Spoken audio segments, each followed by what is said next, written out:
Since about the last weekend of February, Brisbane has seen an astronomical rise in not only inquiry from a real estate perspective, but also prices.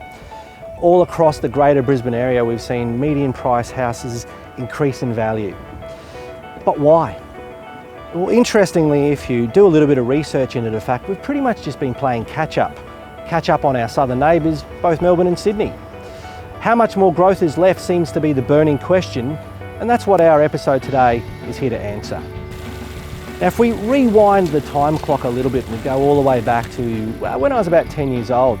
And I remember sitting down with my dad and my family, and we're talking about upcoming Expo 88. And Dad categorically said, this will put Brisbane on the map. And it did. But if we rewind a little further back and we go all the way back to, I guess, 1982, when we hosted the Commonwealth Games and the world first noted, how good is this little town, Brisbane? Fast forward to Expo 88 and suddenly we're more of a metropolis. We're coming of age.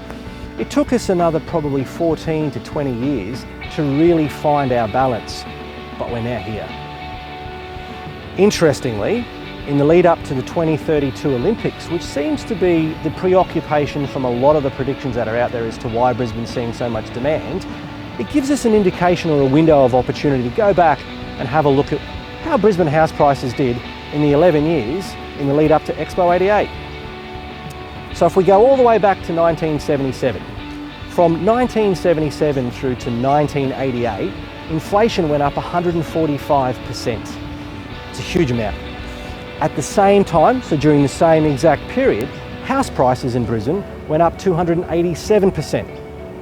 Now if we break that all down, that's an average of 8.5% inflation growth on a year-by-year basis versus property prices going up on a year-by-year basis of close to 26%. So what exactly did people start to realise, and are we going to see the same amount of growth in the lead up to the 2032 Olympics? Well, the very obvious thing is it's a great part of the world to live in. We've got an average of 283 days of sunshine, and the weather reports this week said it was going to be raining, and quite honestly, there's not a cloud in sight that it looks like it's going to rain today. But it's also, proximity to the southern and the northern beaches.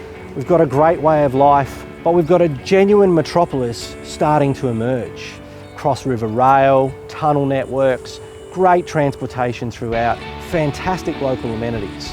And quite honestly, I think it's the booming southern and southern western corridors, particularly out here in Springfield and Springfield Lakes, that are really starting to see some incredible momentum. So all of these statistics quite honestly beg the question, what's in it for you? Well, this is quite likely the single biggest opportunity we've had in this modern era to capitalise on incredible amounts of growth. So if you've been thinking about buying into the real estate market, I think your timing's perfect. If you've been thinking about contemplating a side move or an upsize or even a downsize, again, I believe your timing's perfect.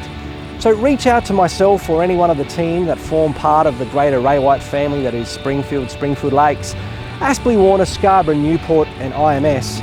We'd love to be of assistance in helping you craft a strategy that's going to allow you to navigate this rather interesting and somewhat fast-paced moving market that we're currently in.